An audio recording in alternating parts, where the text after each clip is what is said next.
When it comes to liberal international order, we don't see that in hard security area. It's still the realist world of balance of power. But in other areas, economics, yes, there's increasing economic interdependence and institutionalization there. And what we see so far for the past several decades is that geopolitical aims have been largely contained within a limited range of tensions where the economics in that sense works.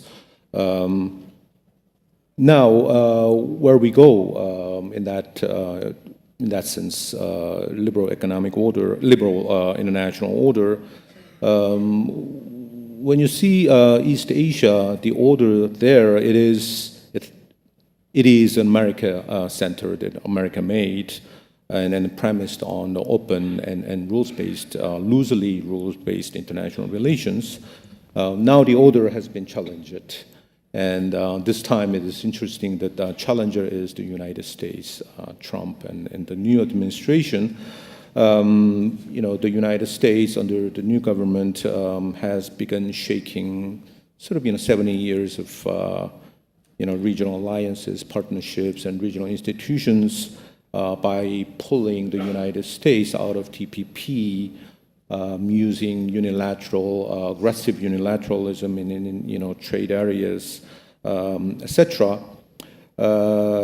So we might see that as the crisis of authority in the sense that it is the capability of making or remaking the order, and now the way United States is behaving the last year is that you might call it as a crisis of authority in the region in Northeast Asia, or you might call it a delegitimation phase in the region.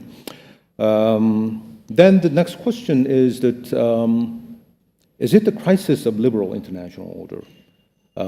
There's a crisis of authority, but it seems that more actors are seeking voice and authority in the operation of the system, and that's clearly disruptive.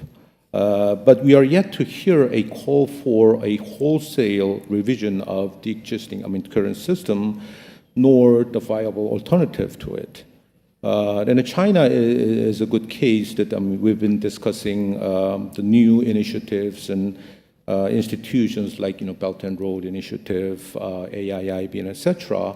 But our discussion concludes that China demands significant change to the existing system or complement the existing system, but is not replacing that into a new one, which they never say that it is a illiberal or post-liberal order. So, or even the Chinese leader is speaking of liberal, global globalization and free trade and etc. So, combined, it's hard to say at the moment by now that the liberal order is in crisis. And at the same time, when you look at non-great powers like other East Asian countries, Japan, South Korea, Australia, and others, those countries show strong willingness to continue the liberal international order rule-based system. And the TPP-11 is a good case in which United States is not there, but other countries are working hard to maintain or improve the liberal international system. So combined, that I should say by now that we are seeing increasingly a crisis of authority, but we are not seeing the crisis of liberal international order.